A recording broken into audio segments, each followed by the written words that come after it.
So in this video, we're going to talk about sin. Um, Most of you are familiar with sin. Some of you are experts in sin. Unfortunately, I'm probably an expert in sin.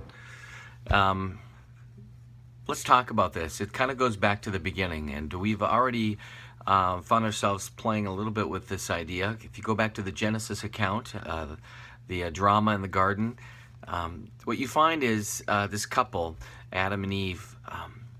Adam made from the dust of the earth, Eve made from his side, and they have a job, right? And if you remember from the Bergsma book, his job is to tend and to keep, to protect that garden. And so he's got a priestly role.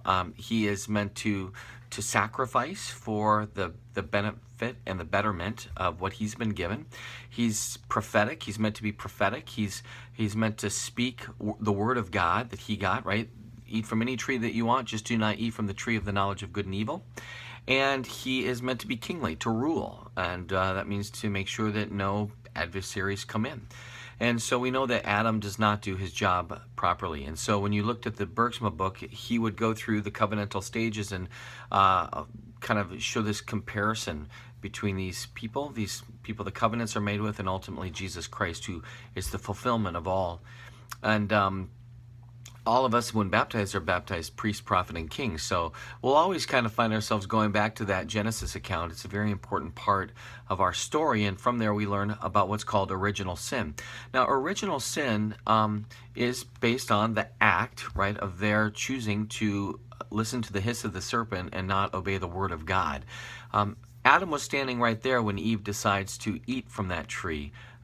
She says, it looks good, and basically, why wouldn't God want us to be wise? The serpent's putting all these things in her mind.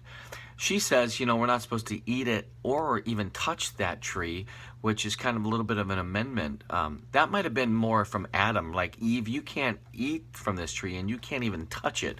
We're not really sure, but she doesn't exactly, give back the wording that God had given to Adam. Regardless, she eats that, and so the consequences of sin are profound, right? She becomes mortal. So one thing that we learn by looking back, if you will, is that Adam and Eve had what's called preternatural gifts. So there would have been immortality, and the purpose for the immortality wasn't that they were going to stay in that place forever, living there in the garden forever. The ultimate purpose was that they would choose to obey the word of God. So there's a period of probation, or a testing. We can talk about a period of probation in the angelic arena. Of course, Lucifer fails. He and a third of the angels, they are cast from heaven, and now we find them, the serpent, there in the garden. How did the serpent get into the garden? Well, Adam wasn't taking care of and tending and keeping what he'd been given. It's possible that he just kind of took for granted that everything would be fine, no problems at all.